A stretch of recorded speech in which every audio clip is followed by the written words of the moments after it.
আমাৰ বিগত 3 দিন ধৰি যি বানৰ পৰিস্থিতি সৃষ্টি হৈ আছে হোজাই জিলাত আমাৰ 3টা ৰাজহ চক্ৰ সামৰি 53খন গাঁৱত আমাৰ বানপানী সোমাইছে আৰু পানী এফেক্ট কৰিছে এপ্ৰক্সিমেটলি 94,000 মানুহ আৰু আমাৰ 62টা ৰিলিফ কেম্পত সৰ্বমুঠ 44,479 জন ব্যক্তিয়ে আশ্ৰয় লৈ আছে।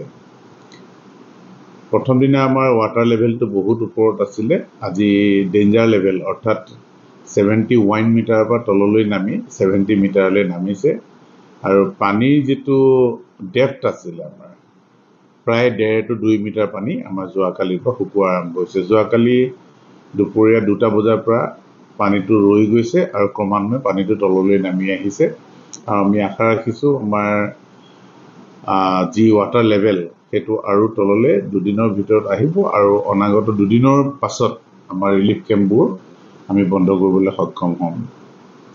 এই বানপানীৰ সময়ত আমাৰ 2টা ৰাষ্ট্ৰীয় ৰাজ্যিক ঘাইপথ 2টা হোজাই টুমপেং ৰাজ্যিক ঘাইপথ আৰু যমুনা মুখ টু নীলবাগান যিটো ৰাজ্যিক ঘাইপথ এই 2টা আমি বন্ধ কৰি দিছিলোঁ।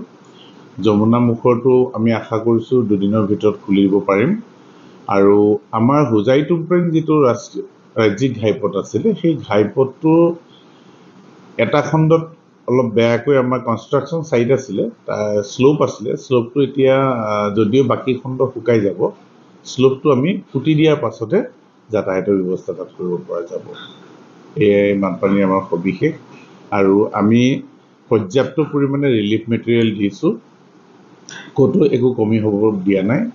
শিশু খাদ্যৰ পৰা চেনিটাৰী নেপকিন, চাউল, দালি, নিমখ, মিঠাতেল, মস্কিউটো কইল, দেন কেণ্ডেল, বেবী ফুড ইত্যাদি আমি দিছোঁ আৰু আমাৰ যিবিলাক ৰিলিফ কেম্প আছে সেই কেম্পবিলাকত আমাৰ ICDS বিভাগৰ কৰ্মচাৰীসকলে গৈ তাত শিশুসকলক খাদ্যৰ যোগান ধৰাৰ লগতে পাঠদানো তাত অনুষ্ঠিত কৰিবলৈ সক্ষম হৈছে।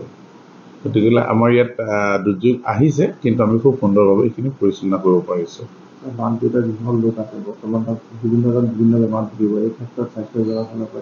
আমাৰ যিমান ৰিলিফ কেম্প আছে বা ফ্লাড এফেক্টেড এৰিয়া আছে আমি ৰেগুলাৰ বেচিছত মেডিকেল টিম পঠাই আছোঁ।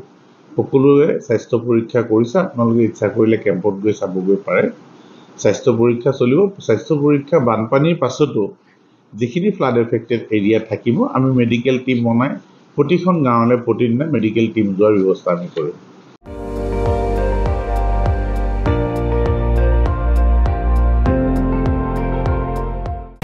আপুনি চাই আছে ND24, সৰ্বশ্ৰেষ্ঠ নহয় সৰ্বোত্তমৰ দৌৰত।